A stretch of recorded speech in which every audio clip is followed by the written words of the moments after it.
Just hours after the Highland Park shooting, Democrats call for gun control measures. We have Joe Biden still fighting with oil companies, and the teachers union makes some baffling demands on this episode of The Bald Brad Show.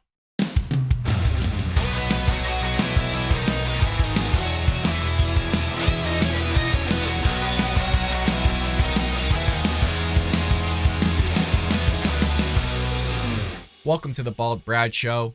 Folks, it's Wednesday, July 6th. We made it halfway through this week, and I think we'll make it a couple more days, regardless of whatever Joe Biden throws our way. With that being said, a lot of news to cover. Let's jump right into our lead story here regarding Democrats demanding more gun control just mere hours after the Highland Park shooting.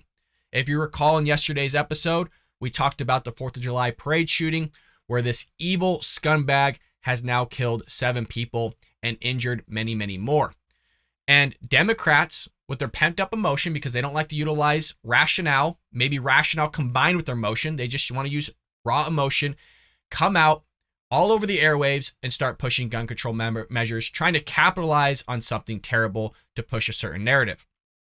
It says here, it took just hours for Democrats to call for gun control Monday in the wake of a mass shooting during a July 4th parade in Highland Park, Illinois.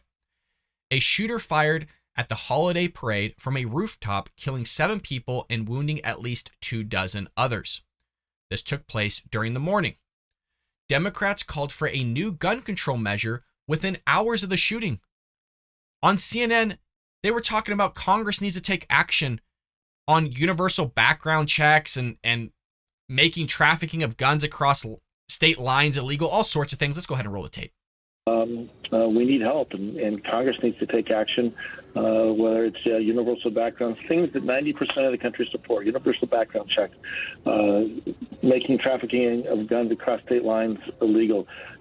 Straightforward things we can do that can respect the Second Amendment, but also keep our kids, our schools, our theaters, our community safer. We need to act, and we need to act soon. The reason why they're talking about making it illegal to bring guns across state lines is because Illinois has one of the most strict gun laws in the union.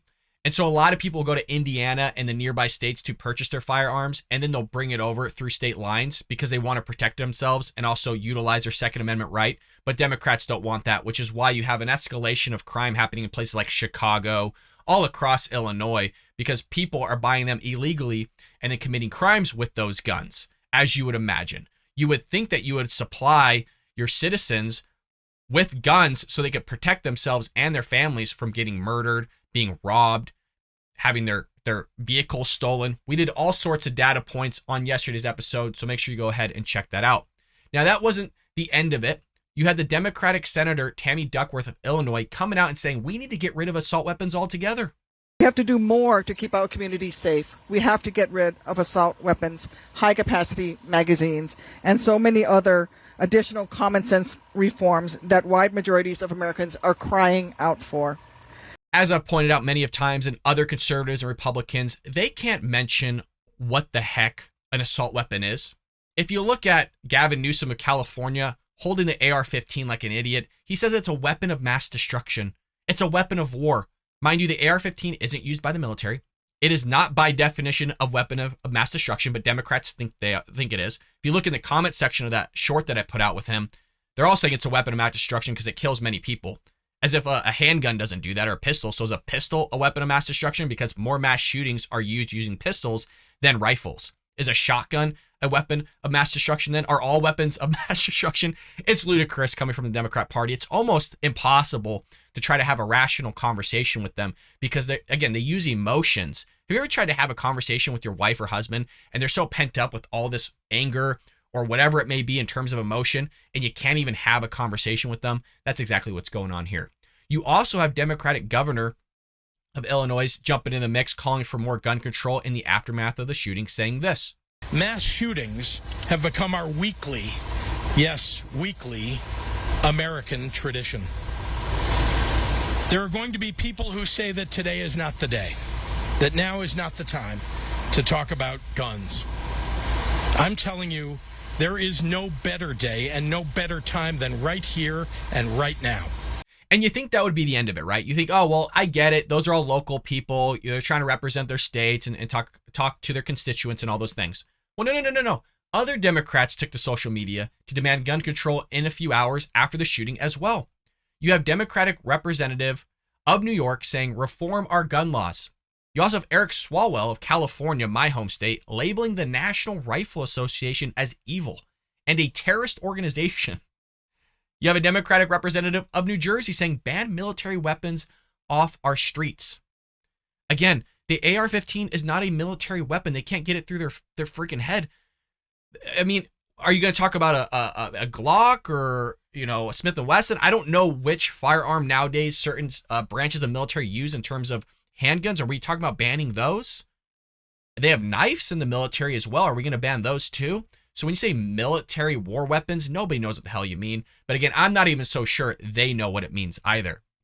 The Supreme Court sent multiple cases involving semi-automatic rifles and high-capacity magazines back to the lower courts for review Thursday after issuing a 6-3 ruling in New York State Rifle and Pistol Association that struck down New Jersey's requirement that applicants show good cause to obtain a concealed carry permit. And they all lost their minds over this because this New York Rifle and Pistol Association, that the strike down that Supreme Court put in place, impacted us in California and other leftist dominated areas, because if we wanted to get a concealed carry permit, we had to show good cause. We had to show proof. And then you had to have your localities, the county you live in, basically grant you authorization to be able to carry a firearm in public so that you can utilize your Second Amendment right and protect yourself against a bunch of nutsos. Mind you, if you look at Los Angeles County, where they have smash and grabs, thefts, robberies, rapes, all sorts of things happening left and right and not being prosecuted for it, by the way, because of our attorney general that we have in the state sucks, or rather the county sucks. You could barely even get a concealed carry permit in Los Angeles. Mind you, Los Angeles has a massive homeless population. They'll come after you. There's been accounts of stabbings, murders. You also have the southern border right there where you got immigrants pouring across the U.S.-Mexico border, and some of those immigrants are crime-ridden. You got murderers, second-degree murders being apprehended. You have fentanyl, drug cartel, MS-13 gang members who just got busted for murdering a bunch of people. But we're not going to allow people to carry their arms in public because you got some evil people that go out and commit heinous crimes. If they didn't use a long rifle, if they didn't use a rifle, if they didn't use a shotgun, they might use a handgun. We've seen handgun used in mass shootings. Like I said, the vast majority of shootings that take place that are categorized by mass shootings are done with handguns, but they don't want to have that conversation, which shows right there they have no rationale. There's no connection to any of this. They don't understand how weapons work. Again, I'm going to utilize this multiple times. Case in point, Gavin Newsom in California didn't check the chamber, didn't check to see if there was a bullet in it, didn't check and show the camera, put it facing all his crew, just completely mishandling that firearm in public view. Furthermore, you have Joe Biden saying a 9mm is going to blow your lung out of the body. You have Whoopi Goldberg on The View saying an AR-15 round is going to blow you to dust. But they don't ever talk about any of the other rifles that utilize the same caliber as an AR-15. Should we ban those too? They don't want that conversation. The gun just looks scary to them.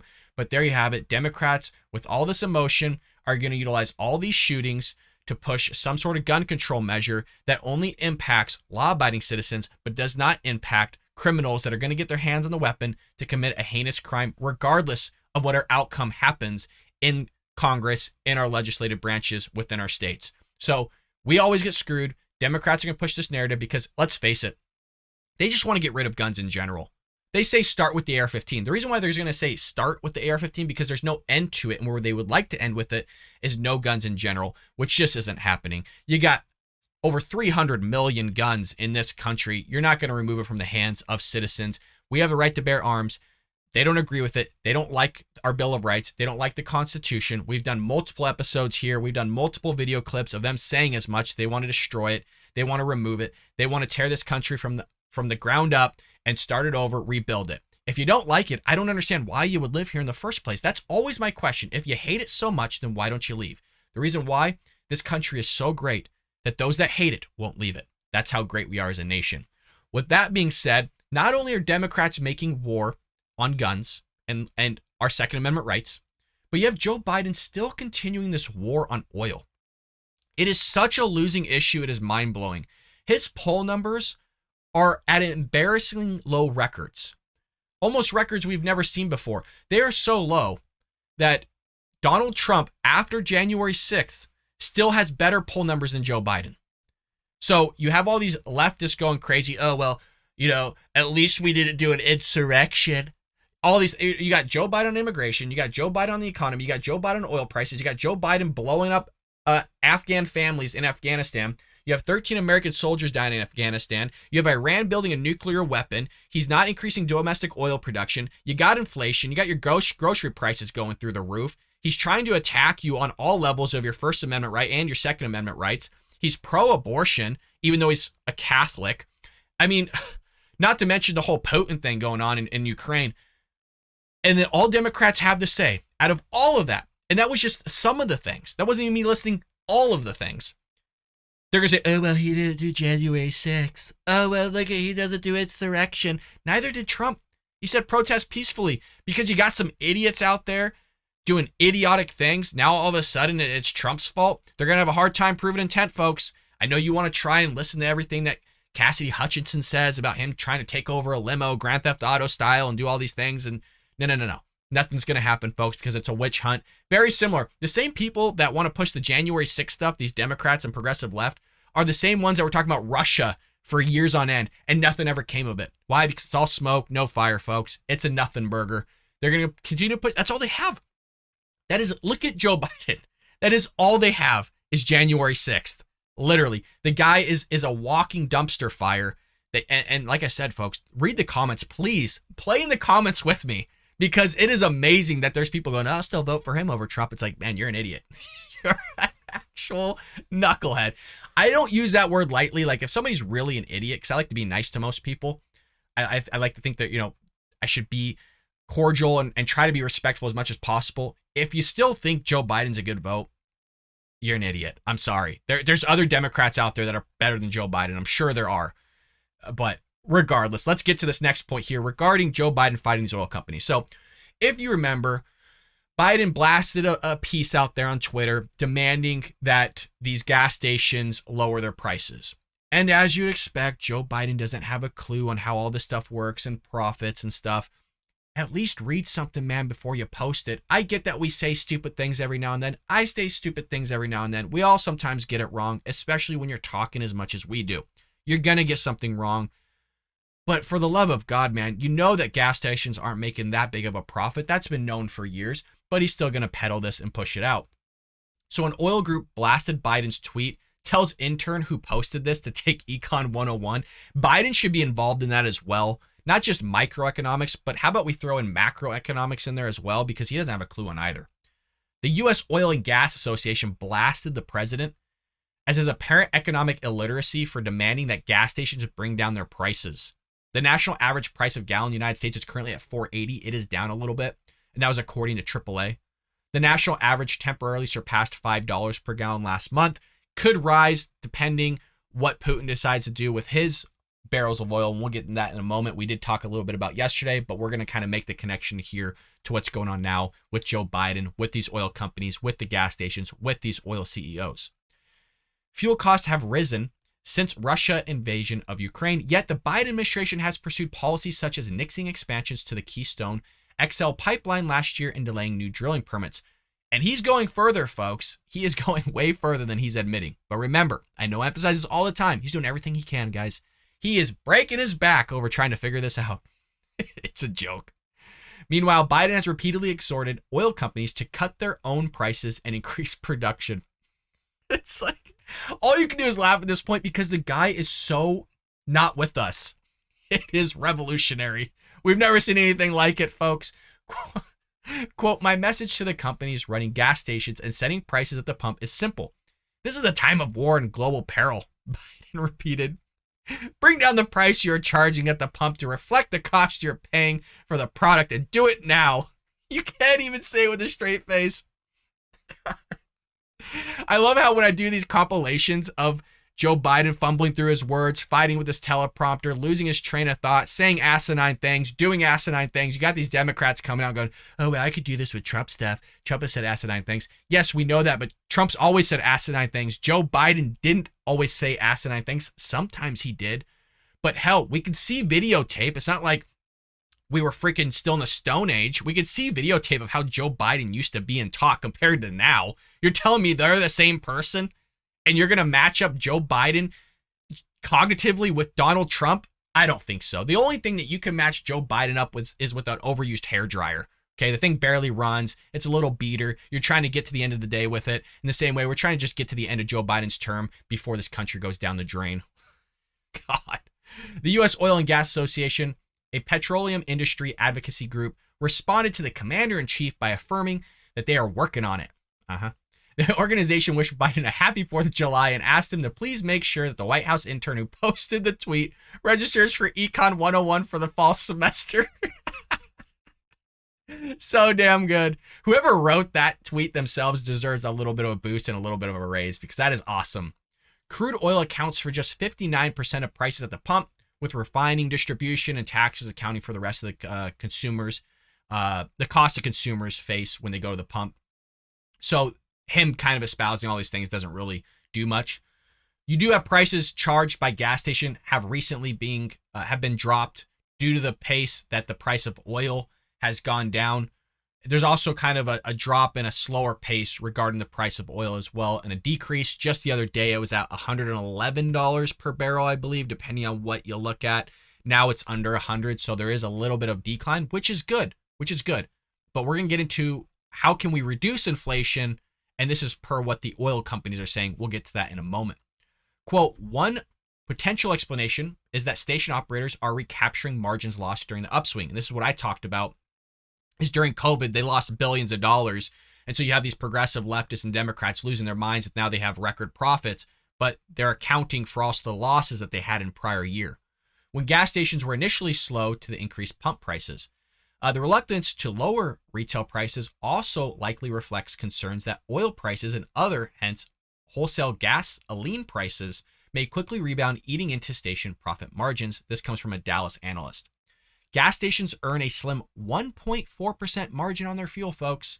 But Joe Biden says, hey, you know what? Cut the price. Are they supposed to have a loss is my question to everybody. Is he just supposed to be losing on this? Maybe. That's what he wants. Placing them among the lowest margin industries in the United States. Indeed, a Barron's analyst of data from more than 135,000 gas stations showed that although profits briefly jump after the Russia invasion, the industry is still recovering from earlier profit shortfalls that arose due to supply chain issues. Gas stations, which Barron categorized as Manaus in the gasoline food chain, are now suffering as customers pass on snack purchases due to inflationary pressures. So he's going to continue these charades. He's going to continue to peddle the stuff against the oil companies as well as gas stations. Remember, before it was about Putin, we need to take the hit because of Ukraine and all these things, and then it was COVID-19. He just kept kicking the can down the road, and now he's fighting with gas stations. It does remind you of Hillary Clinton on her losing against Donald Trump. I mean, it was anybody and everybody's fault but herself. If you recall in yesterday's episode, we talked about JP Morgan and Chase warning that oil prices could triple to $380, meaning that your national average would be anywhere from, I don't know, $15 to $16 an hour. Some analysts say $10. That didn't really make much sense to me, because if you're tripling the price per barrel, then you would imagine there'd be some sort of tripling the price per gallon as well. I could be wrong on that. Again, demand and supply does change things a little bit, but a lot of power is left into Putin's hand to really inflict pain on the West. Now, how can we fix this inflation thing? The answer is oil. You need to increase production. Joe Biden is not going to do it, folks. We're in this for the long haul. He knows it. Kamala Harris knows it. They both come out and said it. New York billionaire and refiner who owns hundreds of gas stations blasted Joe Biden, pinning the blame on high prices at the pump on gas station owners, arguing there's only one solution for inflation: boosting production of crude oil. I've said this time and time again. I'm freaking hitting my head against the wall on this. There's freight involved. You have a lot of people passing down the cost onto the consumer because of that freight, which is why you partially have one of the increases in your grocery list, bread, milk, all those things, is because the cost of freight's gone up. Granted, in some areas as well, you also have the cost of labor going up. You look at California, I'm not joking, just down the street, a Panda Express is paying somebody almost $24 an hour to shovel food onto a plate. The food's cooked, guys. It's in a bin. You're just taking a spoon and putting it in a styrofoam plate and passing it to somebody. And you're making over $20 an hour. And people are baffled that chicken and all this stuff is like $18 for a plate of food. They're baffled by it. They can't figure it out. These people that vote in all these minimum wage hikes and all this stuff, they can't figure it out. It's amazing. And then they're so baffled when they go to a different state, like Middle America, and they're like, oh my God, everything's so cheap around here. It's just so stupid. Not only does Biden's intern and Biden himself need to take economics or econ 101, but clearly a lot of other Democrats and leftists do as well. You also have this person making remarks in an interview on Fox News on June 24th after being asked regarding a comment on Biden's call to gasoline owners to bring down the price and basically demanding to do so, saying do it now. His thing is, it's just ridiculous to put it in on us. So that was his comment saying, look, what his comment is saying is just absolutely asinine. It's ridiculous that you're trying to put all this pressure on us when you alone don't want to make the changes to make life easier for Americans. So he reacted to Biden's remarks by defending gas station owners, arguing that they've been making the same margin that we've been making forever, as they have to cover payroll and pay rent, electricity bills, and other operating expenses. Joe Biden doesn't understand that, man. He doesn't understand that. Guy's been living off the government teat for his entire life. I'm not sure if he knows about bills anymore.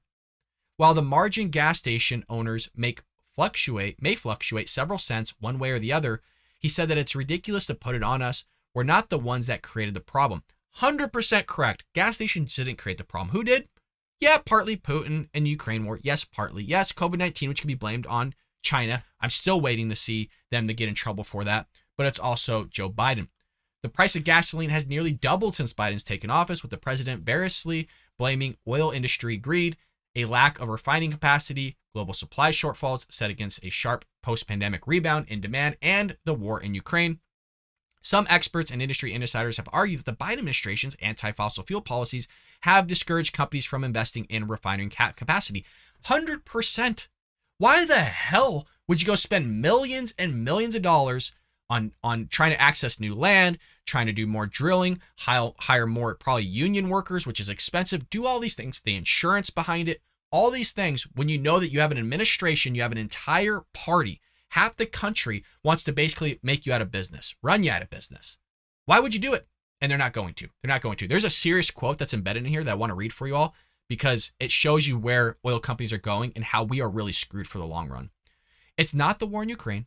It's really domestically caused constraint on the supply side, said Ross McKittrick, a professor of economics at the University of Ontario, an expert on energy and environmental policy. So the guy knows a little bit about something.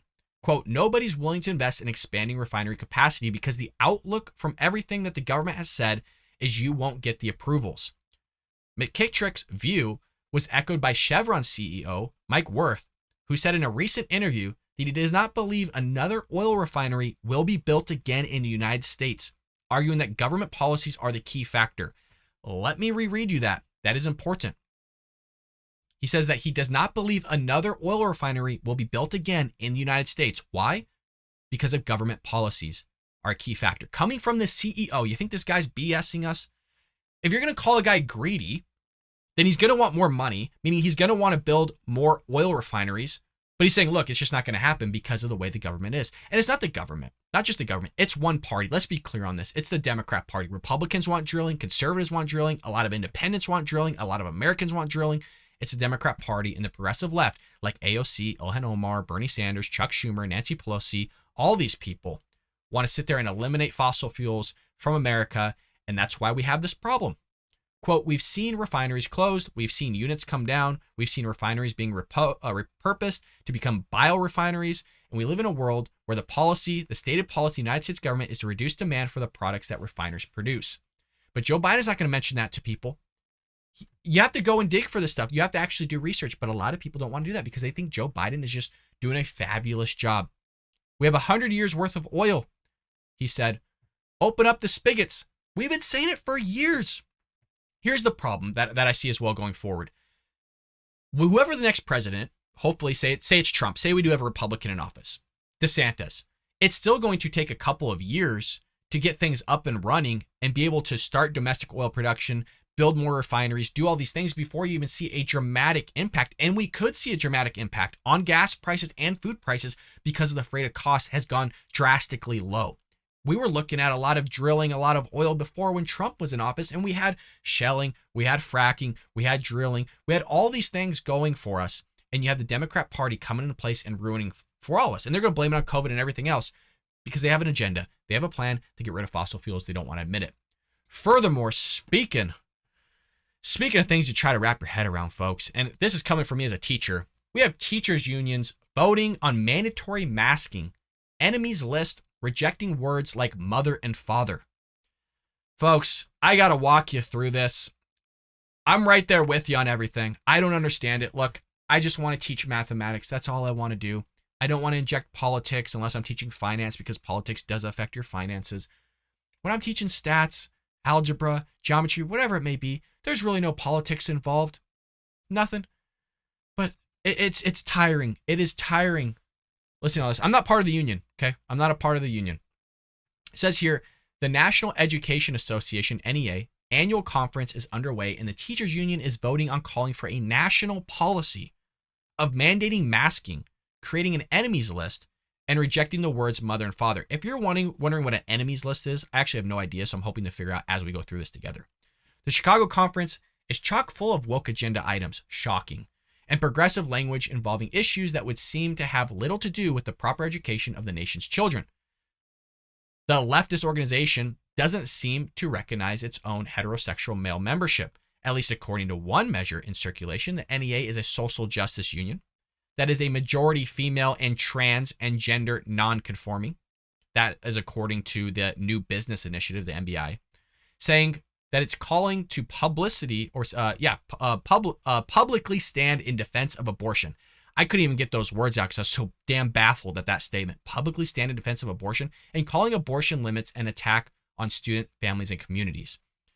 What a statement. What a statement. We're still pushing this whole abortion thing. As to far what abortion has to do with teaching, I have no idea, folks. Again, I'm right there with you. There's a lot of teachers that are along with all of you going, what the hell is going on? What has happened to our education system? I don't know. Well, actually, I do know. It's the Democrats, the left, that want to sit there and push all these certain narratives, CRT, LGBTQ+, have drag queens twerk and do all these sexualized dances and barely wear anything in front of your children. They want to teach your children in 2nd to 5th grade how to masturbate utilizing cartoons. You just had another person pushing this whole thing of how to have little girls play with their parts and how to do it right, like correctly at such a young age, like 9 or under. All this crazy stuff being pushed on these kids, and it's all coming from one party. Look, conservatives and Democrats, conservatives and Republicans don't want this. It's just Democrats and the left. Again, I just want to have kids go to school and learn about history, learn about biology correctly, learn about chemistry, physics, mathematics, technology, learn how to write, learn how to spell, learn how to say things correctly, do all sorts of things. Ain't happening anymore, folks. It's all dominated by the left. Another calls for a national policy of mandatory masking and COVID vaccines in schools, as well as high-quality virtual education for immunocompromised students and all families who want it. A third says that NEA will publicize its commitment to young people's right to learn about and develop their own sexual orientation and gender identity. Folks, it's endless. It's endless on how many genders and identities this left wing of the country thinks. I mean, it's endless. I just did a video yesterday, last night, where a girl identifies as a bird, and her pronouns, I couldn't even remember them. There's so many pronouns now. The list is endless. There's no way in hell you can remember not just somebody's name, but all the different pronouns they want, and then how many pronouns they want to switch to throughout the day as well. When you have over 200 students a day, you're supposed to memorize all their pronouns individually and know what they identify as so that you don't offend them by accident. You're literally being set up for failure is what you are. A fourth promotes language that the LGBTQIA plus inclusive, including using birthing parent and non-birthing parent instead of mother and father. Ugh. Other initiatives call for spending $140,000 on opposition research about the largest 25 organizations that are actively working to diminish a student's right to honesty in education, freedom of sexual identify, and teacher autonomy. As far as what that means, I don't know. Again, it goes in that idea of using the word assault weapon. A lot of this language is vague, and they do that. There is a war on language right now from the left, and it is powerful. There's a great book by Michael Knowles called Speechless, and it talks a lot about political correctness and how basically political correctness was started around Mao's time and maybe a little bit before, and how he utilized that himself to push a Marxist idea upon his people, and we all know how that ended. So that's what they're doing now. They've infiltrated our schools. They're utilizing language to cater to a certain demographic. They're changing things, and basically those that are growing up now, and we're going to see the impact of this from 10 years plus, multiple decades, of basically changing the idea of gender identity, sex, biology, language. I mean, it goes on and on. This is a massive problem, folks. MBIs are proposals that must be voted on by delegates in order to pass. The NEA has previously been radical in what it passes. Check this out. In 2019, to give a kind of an example here, it voted down a motion to rededicate itself to the pursuit of increased student learning. Yeah. let me just tell you again. I know you're probably going, what did you just say? I'm not sure if I heard you correctly, Brad. In 2019, it voted down a motion to rededicate itself to the pursuit of increased student learning. Yes. Yeah, you heard me correct. It voted in favor, meanwhile, of discussions around support for reparations and incorporating the concept of white fragility in NEA trainings. So if you're wondering why education is not going in the right direction, this is probably why.